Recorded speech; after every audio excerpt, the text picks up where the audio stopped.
Good evening. Okay, so this is a very quick part one of two review of the new Weirding Woods book that has come out from Olly McNeil. And here it is. Here it is. So, disclaimer: Olly sent me a copy of this book, so I've not actually paid for that, and you can read into that what you will. But basically, I love it. I think it's great.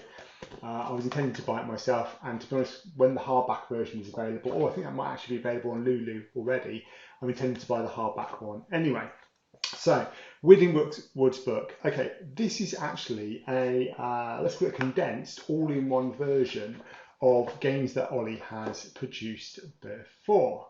So, for example, Olly has produced The Weirding Woods, same name.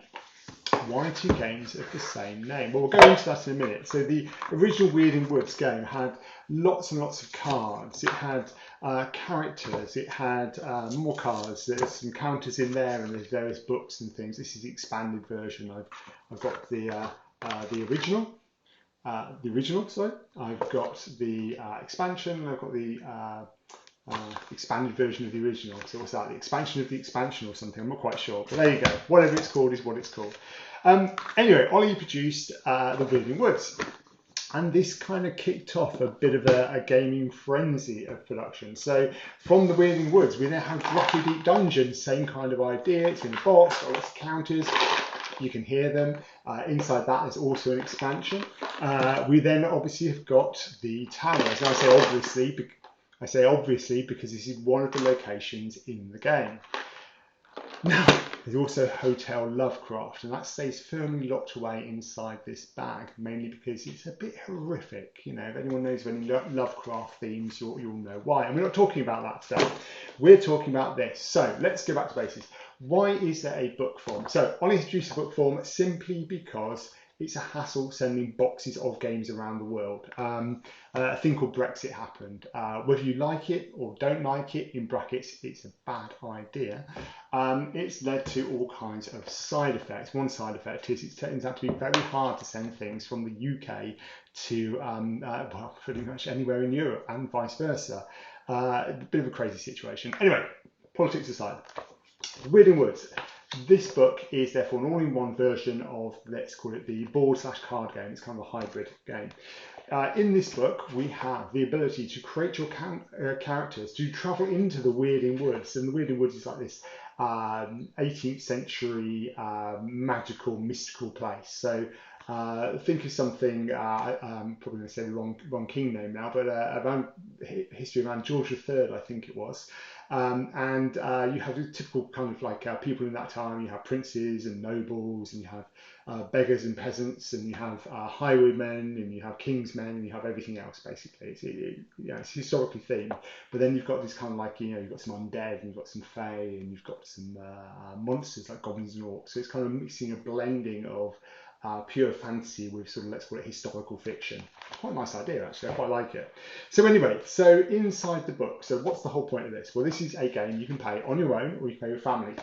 I play this on my own. I play all the Storymaster Tales games on my own. I've not yet convinced my gaming group to play them. Not because there's anything bad with them, but basically because I'm enjoying them too much on my own. For me, these work as ideal solo games. So this is my escapism, essentially, and other games I play with my group. Right. I'm not going to kind of like keep glancing at the pages like this because you obviously can't see it. I will try to turn things around. You have the ability to select your character from one of a number of pre-made characters. You can just about see the rogue and the soldier. You have typical kind of characteristics in there: fighting skill, magic skill, gold, what's your fortune, etc. And the fortune uses an idea taken, I think, originally from Fighting Fantasy. So the idea is essentially every time you test your luck in Fighting Fantasy, or it's making a test against your fortune score, you reduce it by 1. So of course what this means over time is you eventually run out of luck, your fortune fades. So you've got to be very careful with where you try to get away with things through luck. Quite a nice game mechanic that. It was always one of my favourite game mechanics in Fighting Fantasy, and it's nice to see a new version of it in here. Anyway, you pick characters, on to quests, and you can see there, Revenge of the Shadow King. It's a particularly tough quest, that one. even though it appears as one of the first ones in the book. It's one I always seem to struggle with doing. You have to have the right kit at the right time, it seems, to be able to complete that, or the Shadow King will just walk all over you. He's quite a tough character. Now remember I said all in one, so something else you've also got at the side of each page is you've got the ability to flick through and pick dice. So I can quite literally flick through there. My thumb is currently on a 1 for a D4 and a 6 for a D6. That's kind of like the opposites, isn't it? Okay, fair enough. Let's hope I'm using the right dice. And that's the point. You can play this game with a D4 based system or a D6 based system. Essentially it changes the percentages of things. So for example, if you're using the advanced rule of damage rolls, on the lowest dice roll you fumble and do half damage, and on the highest dice roll you do double damage. But that applies to you and your opponent. So essentially you're increasing your odds to 25%, 1 in 4, of doing double damage or half damage. Whereas compared to a D6, it's 1 in 6. So obviously the percentage is a lot lower. So what does that mean when you play the game? Well, how do you play the game? Well, fundamentally, the game is played by moving around a number of locations. Now, I'm just flicking through here at random, and for example, I've got a location called The Well. So we'll get to in a minute how you actually get to these locations, but I just want to point something out straight away. You'll see down at the bottom there, a QR code. This is something new in this version of the game. So in the original board game, there were accompanying soundscapes, so soundtracks with narration that went alongside them, and they worked very, very well. They were initially optional and separate, and I think they were like a paid-for add-on or a Kickstarter, I seem to recall. And then gradually, Olly has changed the way he does this. So what we now have is those soundscapes included. Now, if I go back to the What's in the Bag, which I'm not getting out of the bag, it's a bit scary, Hotel Lovecraft, on that game, you just do not want to play it without the soundscapes. It's got that kind of 1950s, slightly creepy BBC announcer style voice in the game. It makes perfect sense. The context is brilliant in that.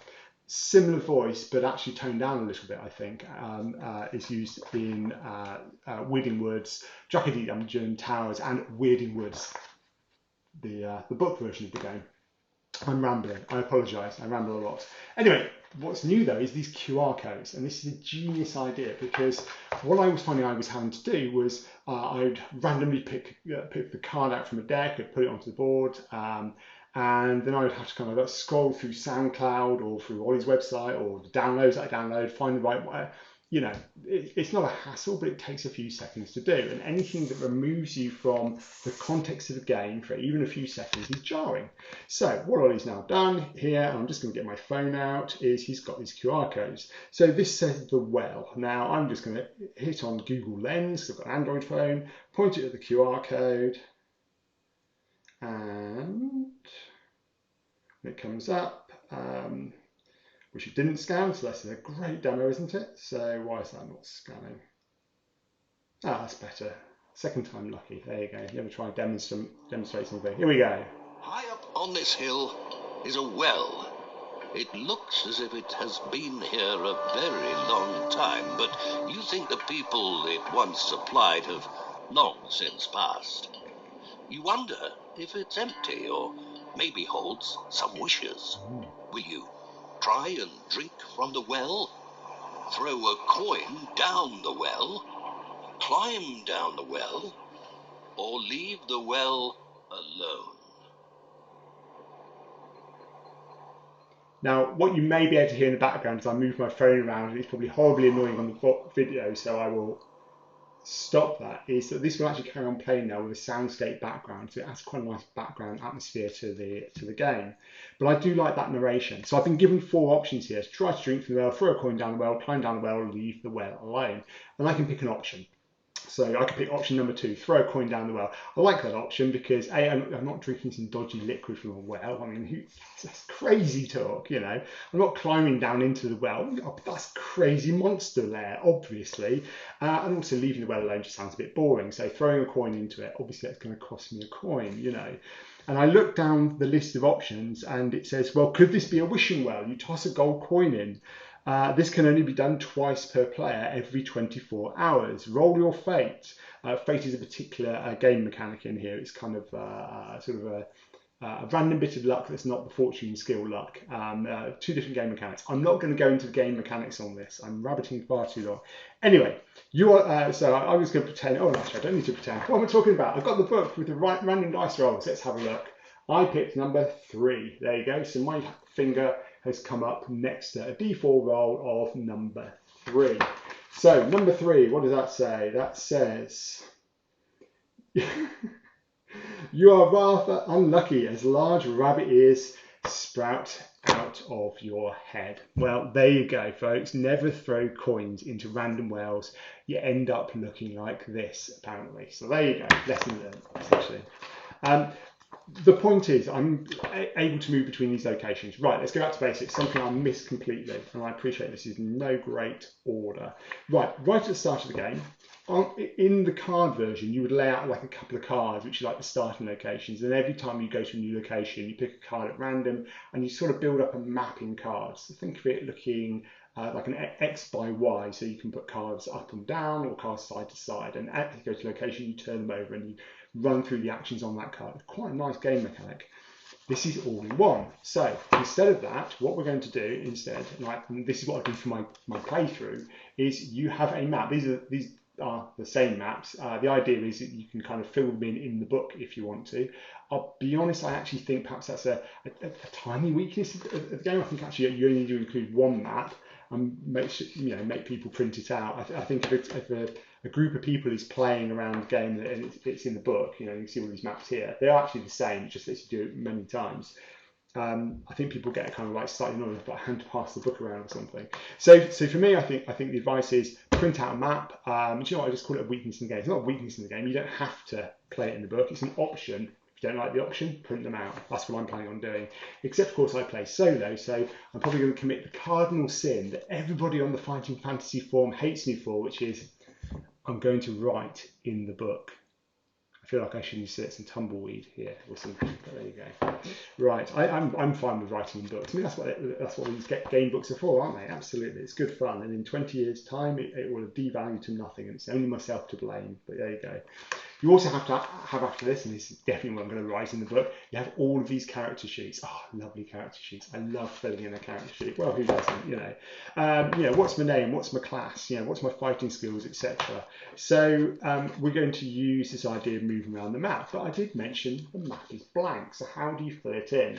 Well, you have a number of starting locations which you add to the map, and that kind of gives it some focus. You're going to go to this location to solve this problem. However, other locations are added randomly, and the advice is to pre-fill in the map. So the idea goes is you're essentially using a random number generator to fill in all the squares on the map, and then people move around, and then you know which of the options in the game to go to. Well, we need a random number generator. Remember, this is an all-in-one game. So, Ollie, you're a genius, man. Look at that random number generator in there, which is fantastic. I actually think that's one of the best things I've seen. That's a very, very clever thing. It takes up all of one page, and you've managed to create the ability to generate almost an infinite number of variations of game. Fantastic. Now, as you're walking around, you're going to solve problems, and sometimes you're going to get rewards in the game. Look at that, rewards, pages and pages of delicious rewards. There are so many rewards that I like. Oh, look at all this globe of water, bloodstones, not made out of glass, silver arrow, a resurrection scroll, a cow, a crystal ball, a wonderful light, a stray dog. Oh, there's just so many of these things. Absolutely. Now I'm just double checking for one particular.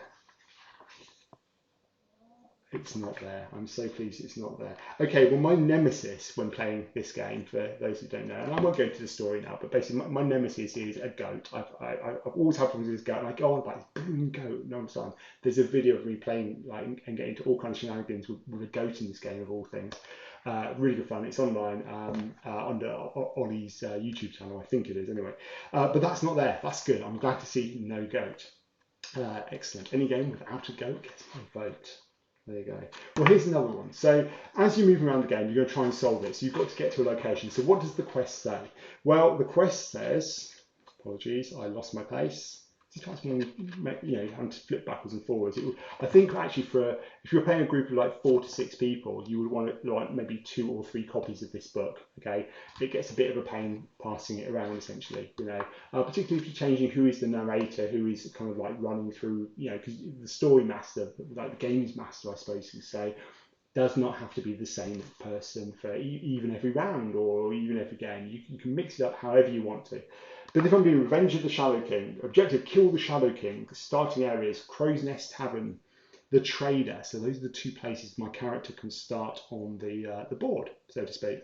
Quest areas to add 19. So 19, I bet if I turn to 19, because I know some of these numbers off by heart a little bit, because of looking at this and playing this game before. Oh look, 19, the Shadow King, And there's the QR code underneath. Now, I'm not going to play that one because if I play them all out, something to do with copyright will no doubt come about, but also because it kind of takes it away, start losing the suspense. But you've obviously got options in there. It's no surprise to say, are you going to fight the Shadow King? Are you going to run away? Are you going to do various other things? So there are options in there. And obviously the Shadow King has quite tough stats. I mean, it's kind of end of game boss, I suppose you could say. But there you go. Well, that's the game. Okay, I've not described it in the best way. I don't normally do these video reviews, but there you go. So it's the first one I've ever done, like it or not. I just want to point out the artwork though. I adore black and white line drawing artwork with that kind of slightly 1980s fighting fantasy-esque look to it. And if I just hold up on the back, you see some of the items of artwork. So I'll hold up and see me at the same time.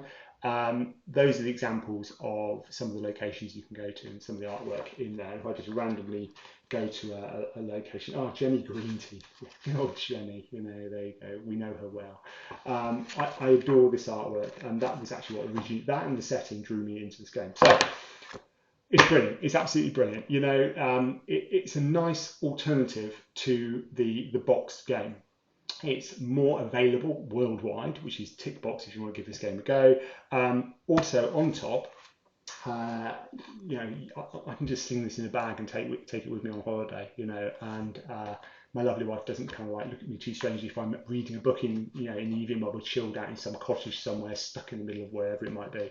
In fact, I'm planning on doing that later this year when we go on holiday. It's great. I really enjoy this. I think the game is fantastic. The artwork is fantastic. Olly is a brilliant, I cannot stress this enough, a brilliant games designer. These games all have different flavours. I will just call out and say this is my favourite one, and now I'm going to open the bag of scary. And I'm not going to go into it in detail. This is not a review of Hotel Lovecraft, but just look at that cover. It's just like, and this is like the version with cards and everything else. And again, I'm not going to go through it, but there's the deck of cards, there's other game components in there. So different way of playing the same kind of game. And again, it's just this amazing artwork. So there you are. I'm going to stop talking about that one, or this will end up turning into the Hotel Lovecraft review. Right, Storymaster Tales, Weirding Woods, available now. On Amazon in softback, also available, I think it's Lulu, I think it's hardback, and I really should have double checked that beforehand, and I think it's available now. Yeah, I think it's great. Again, I'm going to reiterate this. Olly sent me this copy for free, so read into that what you will, but I can guarantee you I'm heading off onto Lulu to buy the hard copy version of it. I just think as a book, it's the exact right size for a hardback, essentially. Great things. Thank you very much.